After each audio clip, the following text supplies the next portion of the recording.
pertanyaannya, bagaimana cara agar raga, hati, dan pikiran saya yang berlainan kehendak itu bisa menjadi sinkron? Ini mungkin juga terkait dengan pertanyaan-pertanyaan sebelumnya. Iya. Itu namanya pluralisme.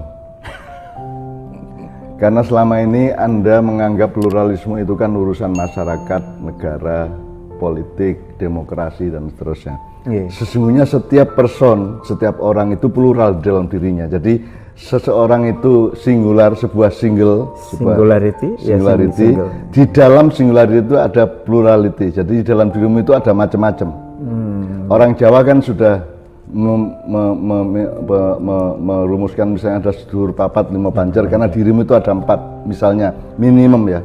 Misalnya Helmi sebagai sarjana, Helmi sebagai suami, Helmi sebagai orang ma'iyah, Helmi sebagai sebagai bapak rumah tangga, Helmi sebagai, itu kan minimum 4 lah. Profesi, identitas agama, terus fungsi sosial dan lain sebagainya. Jadi, nah, supaya pluralitas ini bermacam-macam, ini kan seperti tali, ini ada dari diri saya ada terulur tali keinginan politik, ada tali keinginan ekonomi, tali keinginan individual, ada keinginan kekeluargaan, ada keinginan macam-macam.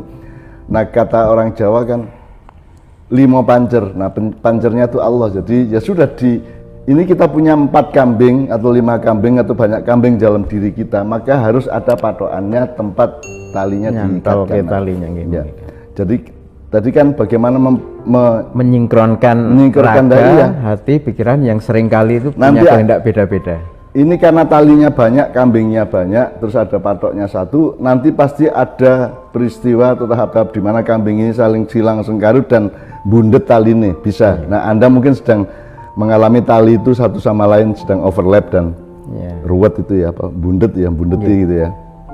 Tapi itu biasa, hidup memang begitu, apa saja itu begitu. Kan kalau sholat kan 4 rakaat kan ada rakaat pertama, ada rakaat kedua, lah itu hidup itu adalah rakaat-rakaat yang Anda tekun dan sabar mengalaminya dan menjalankannya, kan begitu. Ya enggak apa-apa. Nah, pluralitas atau pluralisme di dalam diri Anda itu kan ada pancernya. Nah, sekarang kita lokalisir, kamu apa yang bertentangan apa? Ini talinya yang keserimpet satu sama lainnya apa? Dilokalisir, dispesifikkan masalahmu itu apa, ya, kan nanti akan terurai. Kamu akan punya ide untuk mengurai dan memberinya solusi, pasti itu. Tapi kalau kamu melihat global saja, ting sengkarut, kambingnya banyak sekali, terus loncat sana sini, terus tabrakan sana sini, itu berarti kan kita tidak termanage dengan baik, tidak terkelola dengan baik. Itulah sebabnya dalam ma'iyah yang nomor 1 adalah pengelolaan antara hatimu dengan hatimu, hatimu dengan pikiranmu, pikiranmu dengan pikiranmu, dan segala macam dimensi yang ada, dimensi keallahan, dimensi ketuhanan dalam dirimu yang memang irodah dan amarnya sangat banyak. Nah, sudah jelas bahwa patokannya ya Allah, qul huwallahu ahad. Patokannya ya Allah. Jadi sekarang kalau patokannya Allah berarti kamu kan sudah tahu menurut Allah ini baik, ini buruk dan sebagainya, kan semua akan diurai pelan-pelan, akan ketemu. Gitu. Jadi kalau melihat yang barusan Mbah Nun sampaikan itu, hati, pikiran, kemudian raga ini sebenarnya bukan komponen yang salah satunya itu lebih unggul atau supremasi atas yang lain, melainkan patoknya ya Mbah, yang dalam hal ini tadi Allah. Terserah talimu tebal kuat atau talimu lemah, tidak ada masalah asal tetap berpegang pada asal ditaleni ya. Jadi yang namanya iman dan takwa itu kan menaleni tali yang berjulur-julur itu di satu patokan gitu. Wa'tasimu bihablillah itu. Jadi tidak ada urusan egoisme, dan ini nanti akan sampai kepada Anuhel. Nah, kamu itu mau cari yang enak apa cari yang baik? Kan gitu. Kan kalau di ma'iyah gini, seenak apapun kalau tidak baik tidak akan saya lakukan, dan setidak enak apapun kalau itu baik saya lakukan. Kan begitu. Itu prinsip wa'tasimu tadi itu. Nah, jadi ini masalahmu apa sekarang? Kamu urai satu persatu, dikit-dikit. nanti kan ketemu. Karena tanpa belajar, tanpa pengajian, tanpa sekolah Islam pun Anda secara naluriah dan secara akal sejati Anda akan tahu ini baik, ini buruk, ini tepat, ini tidak tepat, insya Allah. Ya. Kalau nanti ada tahap di mana engkau tidak bisa, masih ragu-ragu terhadap suatu hal, ya istikharah. Kan begitu. Oke, jadi dengan menyadari segala sesuatunya harus diikatkan, dari setiap komponen tadi diikatkan ke patok Allah Subhanahu wa Ta'ala, semua konflik tadi itu di antara raga, hati, pikiran pasti akan sinkron ya. Yang disebut sinkron juga jangan dipahami seperti kedamaian yang datar itu. Ya. Sekarang Allah sendiri menciptakan malaikat dan iblis. Artinya mungkin sinkron itu bukan Jadi, antara iya, gimana itu, tapi maksudnya sinkron ada ke Allah gitu ya. Lah iya, jadi sinkron itu pokoknya Anda wa'tasimu bihablillah. Kamu berpegang di tali Allah, bahwa kiri kanan ada malaikat, iblis, monggo. Sebab Allah sendiri yang bikin malaikat, terus bikin iblis, terus bikin Adam, terus iblis berontak gitu, dan seterusnya. Allah sendiri yang bikin. Jadi memang ternyata konsep dasar penciptaan manusia dan kehidupan ini adalah dialektika dan konflik. Maka manusia adalah wakil Allah yang paling utama, yang diberi alat untuk bisa mengelola dialektika dan konflik ini. Misalnya kalau tesis antitesis ada sintesis, kan gitu kan. Kalau barat dan timur, Allah sudah mengatakan tidak penting barat dan timur. Yang penting kau kepadaku adalah syarqiyah wala gharbiyah, kan gitu. Tapi kalau misalnya hati itu misalnya punya kecenderungan untuk seneng-seneng gitu, Mbah. Apakah itu perlu dipenuhi dalam kadar tertentu ataukah bagaimana? Tadi kan saya katakan kamu cari yang enak apa cari yang baik? Atau kamu cari yang kamu bahagia apa yang selamat? Karena kadang-kadang bahagia tidak selamat gitu. Kalau selamat secara keduniaan sering tidak bahagia. Ya. Tapi sekarang bahagia menurut Allah apa bahagia menurut kamu? Selamat pada konsep Allah atau selamat pada konsep manusia, kan begitu. Nah, makanya dalam pengelolaan pluralitas diri tadi itu kan kita tetap pedomannya 5 pancer tadi. Pedomannya adalah wa'tasimu bihablillah ahad. Jadi seneng banget terus terngiang-ngiang, termehek-mehek gitu ya. Itu kan sebenarnya kan diloncati aja itu. Itu cuma satu loncatan kok. Munwe. Gusti Allah sugih repot. Pokoknya endi sing kira-kira jodoh ya gue bismillah lah. Mulai tak takon Gusti Allah gitu aja.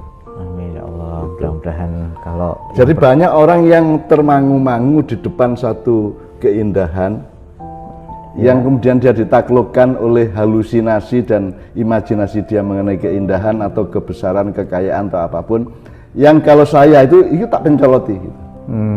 Alah, aku menudok ya. Makanya saya pernah punya teka-teki, kalau kamu masuk hutan, pertanyaan pertama adalah kamu mempelajari hutan secara lengkap atau semua isinya, petanya, binatangnya, tanamannya, gundukan tanahnya, teksturnya, atau bahaya-bahaya dan manfaat yang ada dalam hutan itu baru masuk, ataukah kamu masuk terus mempelajari?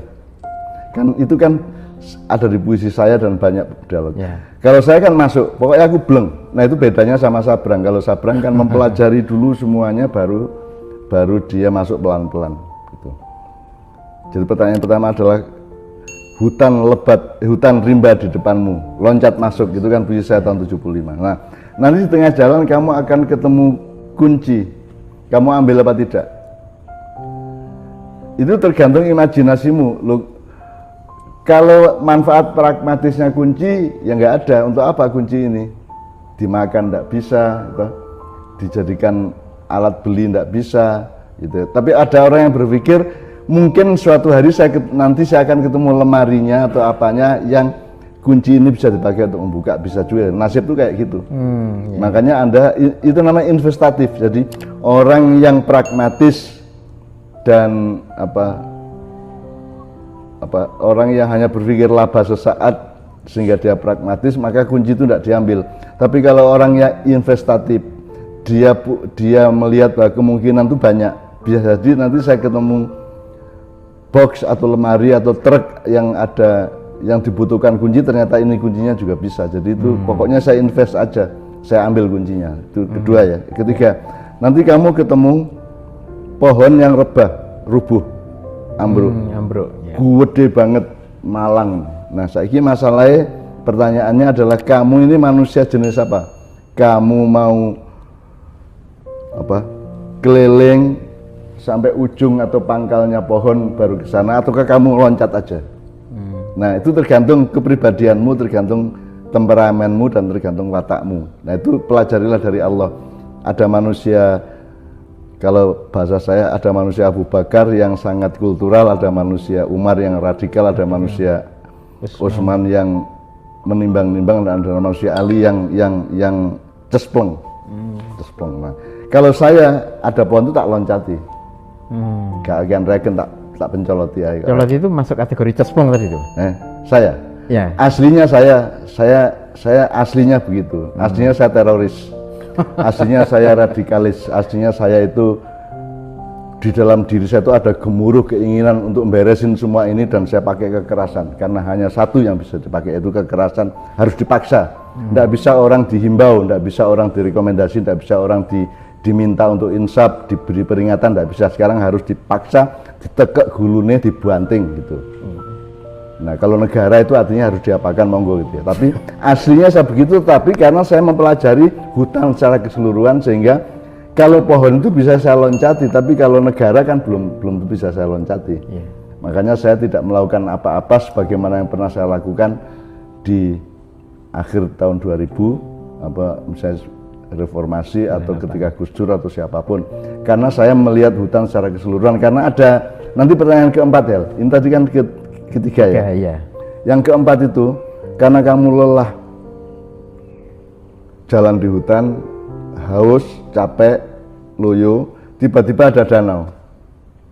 Nah pertanyaannya adalah, apa yang kamu lakukan setelah melihat ada danau? Nah ada orang yang pokoknya langsung ambios, biur itu.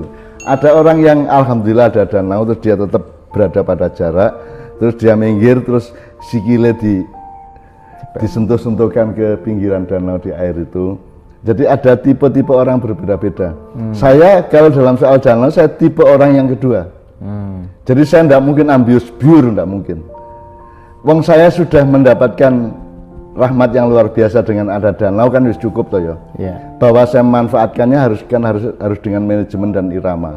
Sehingga saya mungkin tak delok-delok sik, tak jemok-jemok sik banyune gitu. Saya tidak langsung ambius gitu. Nah, orang yang pada umumnya kan langsung ambyur gitu kan. Langsung ambyur karena melampiaskan. Nah, saya kan sangat hati-hati, saya tidak mau hidup melampiaskan. Karena melampiaskan itu alatnya adalah nafsu. Sementara kalau Allah itu menyuruhnya melalui agama adalah mengendalikan atau menahan gitu kan. Makanya kita disuruh puasa Ramadan untuk latihan bahwa hidup itu menahan diri, hidup itu mengendalikan bukan melampiaskan gitu. Gitu ya, melebar-lebar sampai ke sana ya. Terima kasih juga, mohon maaf ini tadi melebar karena saya juga numpang bertanya.